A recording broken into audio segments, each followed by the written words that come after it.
আসসালামু আলাইকুম বন্ধুরা, আশা করি আপনারা সবাই ভালো আছেন এবং সুস্থ আছেন। মে মাসের দাম কত? ইয়ামা R15B4 ইন্ডিয়ান হোয়াইট কালার বাইকটি, আর এটা BS7। এই বাইকটির মধ্যে কিন্তু কুইক শিফটার আছে। অনলি B4-এর মধ্যে ব্লু এবং হোয়াইট কালার, এই দুইটা কালার মধ্যে কুইক শিফটার থাকে। তো এই দুইটা বাইকের প্রাইসও একটু অন্যান্য বাইকের থেকে 5-10 হাজার টাকা বেশি, মানে ম্যাট ব্ল্যাক কালার বাইক থেকে বা রেড কালার থেকে একটু বেশি। তো যাই হোক, বর্তমান দাম চলতেছে কত মে মাসে সেটা বলে দিচ্ছি। তবে এখনও পর্যন্ত যারা আরমান সারোয়ার ইউটিউব চ্যানেলটি সাবস্ক্রাইব করে নাই তারা অবশ্যই আরমান সারোয়ার ইউটিউব চ্যানেলটি সাবস্ক্রাইব করে ফেলবেন, যেন পরবর্তী আপডেট নোটিফিকেশন পেয়ে যান।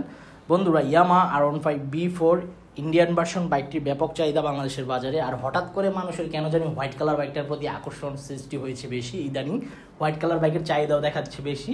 তো হোয়াইট কালার বাইকটির বর্তমান দামটা আসলে একটু বেশি আমার কাছে মনে হয়। যখন ফেব্রুয়ারি মাসে আমি ভিডিও করি বা মার্চ মাসে ভিডিও করি তখন 5,55,000 বা 60,000 টাকার মধ্যে বাইক বিক্রি হতো। বাট এখন মে মাসে এসে এই বাইকটির দাম দাঁড়িয়েছে 5,75,000 টাকা আস্কিং প্রাইস। কত টাকা আস্কিং প্রাইস দাঁড়িয়েছে? 5,75,000 টাকা আস্কিং প্রাইস দাঁড়িয়েছে ইয়ামা R15B4 Indian version white colour বাইকটি। তো আপনারা অবশ্যই 5-6টি শোরুম যাচাই বাছাই করবেন। 5-6টি শোরুম যাচাই বাছাই করার পর যে শোরুম থেকে মনে হবে কম দামে বাইকটি পাওয়া যায় ওই শোরুম থেকে বাইকটি ক্রয় করে ফেলবেন ইনশাল্লাহ।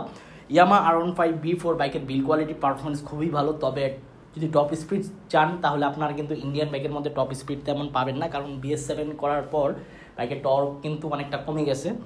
ইন্দোনেশিয়ান বাইকের মধ্যে টপ স্পিড অনেক বেশি পাবেন।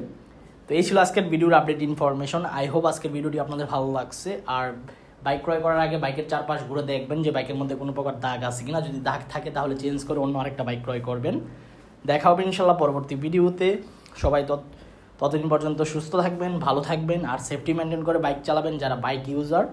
আর নতুন যারা বাইক ক্রয় করবেন অবশ্যই দেখে শুনে ক্রয় করবেন। আল্লাহ হাফেজ।